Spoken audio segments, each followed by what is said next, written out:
पाकिस्तान और भारत दोनों ममालिक 1947 में वजूद में आए, लेकिन पाकिस्तान का यौम आज़ादी 14 अगस्त है जबकि भारत का 15 अगस्त।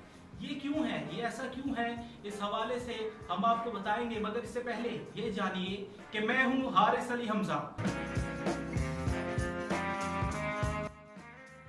इस वीडियो में हम आपको दिलचस्प हक़ाइक़ शेयर करेंगे कि भारत 15 अगस्त को और पाकिस्तान 14 अगस्त को अपना यौम आज़ादी क्यों मनाता है। इस हवाले से हमारे मुल्क में अक्सरियत की ये राय है कि भारत हमारे साथ ये दिन मनाना नहीं चाहता, जबकि ये बिल्कुल उलट बात है। इसके बरअक्स हम आपको हक़ाइक़ बताएंगे और हमें ये चीज़ बताएंगे हमारे मेहमान खुसूसी उसामा राठौड़ से जानेंगे। जी उसामा, ये बताइएगा कि पाकिस्तान 14 अगस्त को अपना यौम आज़ादी मनाता है जबकि भारत 15 अगस्त को, इस हवाले से हमें बताइएगा।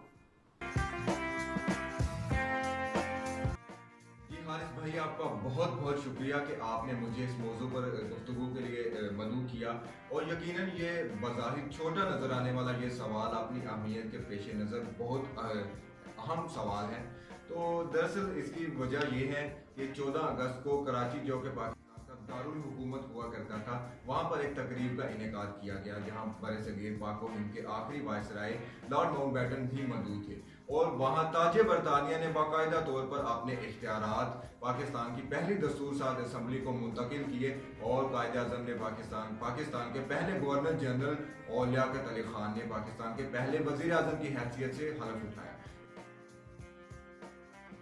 तरह की एक तकरीब 15 अगस्त को नई दिल्ली में भी मुनक्किद की गई, जिसमें वायसराय लॉर्ड माउंटबेटन ने भारत के पहले गवर्नर जनरल की हैसियत से हलफ उठाया और जवाहरलाल नेहरू ने भारत के पहले वजीर आज़म की हैसियत से हलफ उठाया। तो दरअसल ये था कि ऑफिशियली तौर पर जो इख्तियारात की मुंतकली थी वो 14 अगस्त को पाकिस्तान को हुई और 15 अगस्त को भारत को हुई। लिहाजा उसकी याद में हम 14 अगस्त को अपना यौम आज़ादी मनाते हैं जबकि भारत 15 अगस्त। जी बहुत शुक्रिया उसामा राठौड़ हमारे सवाल का जवाब देने के लिए। और उम्मीद है कि नाजरीन जो हमें इस बार देख रहे हैं वो समझ चुके होंगे कि पाकिस्तान 14 अगस्त को अपना यौम आज़ादी और भारत 15 अगस्त को अपना यौम आज़ादी क्यों मनाता है।